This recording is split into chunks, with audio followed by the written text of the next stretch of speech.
नमस्कार दोस्तों, ये आपके एमडीयू के डिस्टेंस एजुकेशन के छठे सेमेस्टर के पॉलिटिकल साइंस के शॉर्ट आंसर टाइप क्वेश्चन है भाई। यहाँ पे आपको क्वेश्चन भी मिलेंगे और आंसर भी मिलेंगे। ये इंपॉर्टेंट क्वेश्चन है। चलिए देखते हैं इनको। पहला क्वेश्चन है, संसद की सर्वोच्चता से आपका क्या अभिप्राय है। संसद की सर्वोच्चता का अर्थ है कि संसद देश की सर्वोच्च विधायी संस्था है जिसके पास कानून बनाने और संशोधित करने की पूर्ण शक्ति है। संसद की सर्वोच्चता के मुख्य बिंदु निम्नलिखित हैं। क्या है भाई?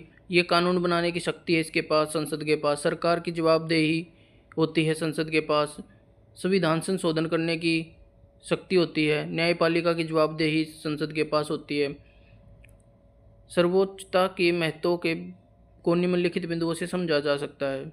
संसद की सर्वोच्चता क्या है? लोकतांत्रिक शासन, जनप्रतिनिधित्व, जवाबदेही, ये सारे हैं भाई। ये आप डिटेल में पढ़ लेना। मैं करवाने लग गया तो वीडियो ज़्यादा लंबी हो जाएगी। ये कई पार्ट में आपकी वीडियो आएंगी छोटी छोटी। निष्कर्ष क्या निकलता है भाई संसद की सर्वोच्चता का? संसद की सर्वोच्चता लोकतांत्रिक शासन की एक महत्वपूर्ण विशेषता है जो संसद को कानून बनाने और संशोधित करने की पूर्ण शक्ति प्रदान करती है। हालांकि संसद की शक्ति संविधान और न्यायपालिका द्वारा सीमित होती है। दूसरा आता है कार्यपालिका का क्या अर्थ है। कार्यपालिका सरकार का एक महत्वपूर्ण अंग है जिसका मुख्य कार्य नीतियों और कानूनों को लागू करना होता है। इसके मुख्य कार्य क्या क्या है भाई? नीतियों का क्रियान्वयन, कानूनों का पालन, प्रशासन, निर्णय लेना। कार्यपालिका के प्रकार कौन कौन से हैं भाई? राष्ट्रीय प्रणाली, राष्ट्रीय नहीं भाई, राष्ट्रपति प्रणाली।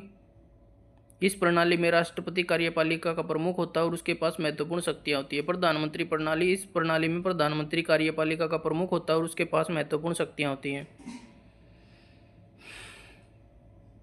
निष्कर्ष क्या निकलता है? कार्यपालिका सरकार का एक महत्वपूर्ण अंग है जिसका मुख्य कार्य नीतियों और कानूनों को लागू करना है। कार्यपालिका के पास महत्वपूर्ण शक्तियाँ होती हैं और वह सरकार के प्रशासनिक कार्यों को संभालती है। इसके बाद आता है विधानपालिका। विधानपालिका सरकार का एक महत्वपूर्ण अंग है जिसका मुख्य कार्य कानून बनाना और संशोधित करना है। विधानपालिका के मुख्य कार्य क्या है? कानून बनाती है। सरकार की जवाबदेही, विधानपालिका सरकार की जवाबदेही तय करती है और सरकार के कार्यों पर निगरानी रखती है। बजट का अनुमोदन करती है, नीतियों की समीक्षा करती है। एक सदनीय प्रणाली भी हो सकती है भाई, द्विसदनीय प्रणाली भी हो सकती है।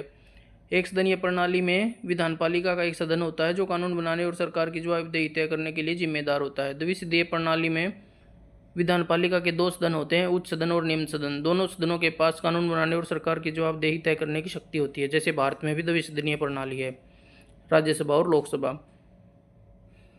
ये इसके महत्वपूर्ण बिंदु देख लेना भाई। निष्कर्ष के तौर पर